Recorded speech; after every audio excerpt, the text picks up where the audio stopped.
acting. I think his sense of acting is getting in the ring with Tyson. And now, Bravo profiles Tom Cruise.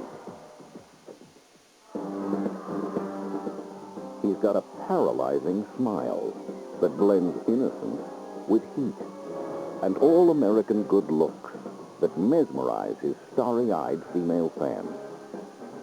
He's Tom Cruise. Tom Cruise is in the prime of his career, starring in blockbuster movies and adored by millions of fans who follow his every move. One of them being the starring role in Stanley Kubrick's last film, Eyes Wide Shut, opposite his wife, Nicole Kidman. He's the boy next door turned America's sex symbol. An accomplished actor whose ability seems to know no limits.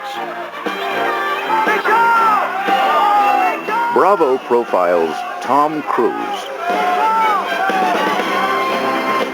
Tom, I don't think, thinks of acting as acting. I think he thinks of acting as getting in the ring with Tyson. People say, gosh, it must be hard spending that much time together, but we spent 24 hours a day together and we loved it. Tom Cruise lights up a set like a Christmas tree. He looks at films like a student looks at his favorite class. I think he really wants to learn, and I'm really impressed by the fact that all this crap doesn't really impress him. I work my tail off on every single thing I do. And what I don't appreciate is people not understanding what it takes. For me, I fell in love with Tom, so I have to accept what goes with that. When he first burst onto the scene, some of Hollywood's best paid him the highest compliment a young actor can receive.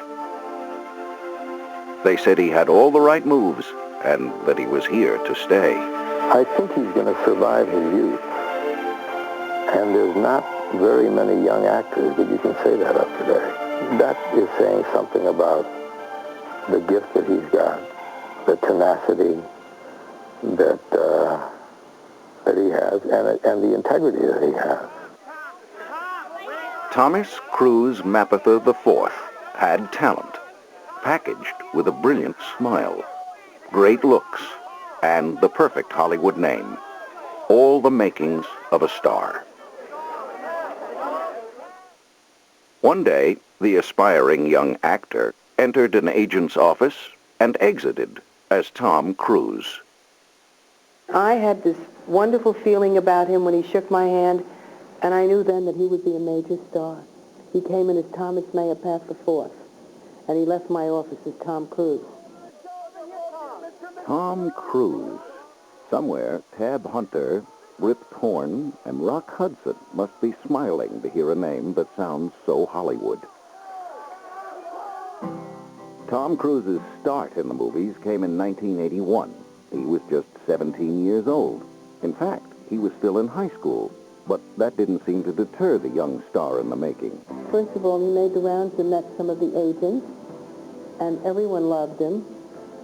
The first job he got was Endless Love, that Brooke Shields starred in. It was a small role. It was the role of a football player, and this was unbelievable because Tom was not a tall, big, bruising kind of guy. But I called up the casting people because the agent felt he wouldn't be right for it. They said he wasn't big enough, he wasn't tall enough. I said, listen, I have a new kid here, and I think he's great for this role. Will you see him? She said, yes. Saw him and booked him right then and there. Endless Love is a movie about high school angst. Tom's total time on screen was all of 7 minutes. But it was enough to give him a taste of what he longed for. It was very apparent from the first year when I had him in high school that this is what he wanted to pursue. Early in his career, there was a gauntlet of dirty, difficult jobs. He unloaded trucks, worked as a janitor, and lived on a busboy's tips. But the hardest part was to endure agents telling him he didn't have a chance in Hollywood. But nothing was going to stop Tom Cruise.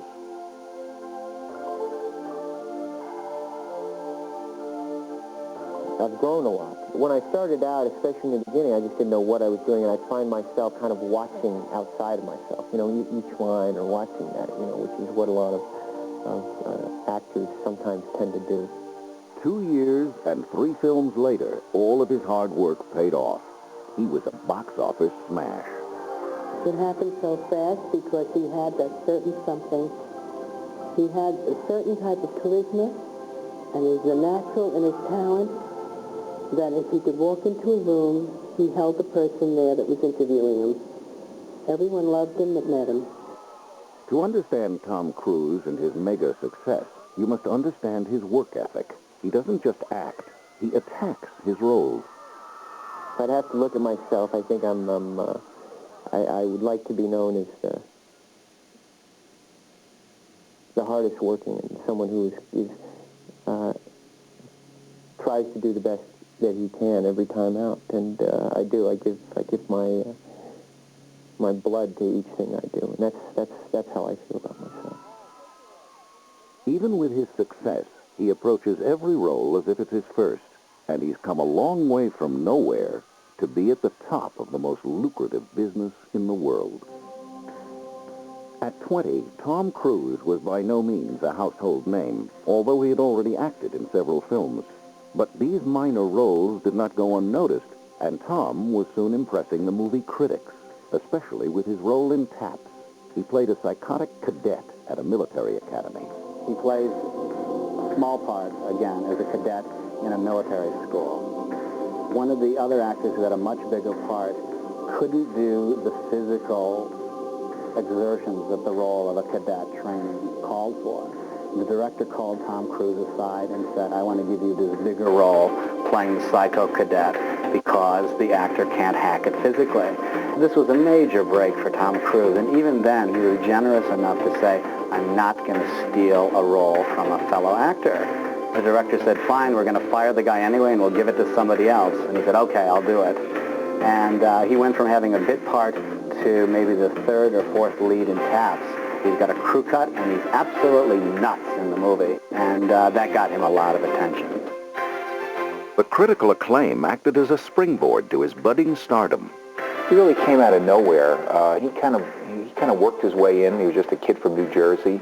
Tried to get on television first, hook up with a series, didn't work out, but stuck with it, and is a classic example of someone who's hit it big. I mean, if there's anyone in America right now who represents movies in the 90s, it's Tom Cruise.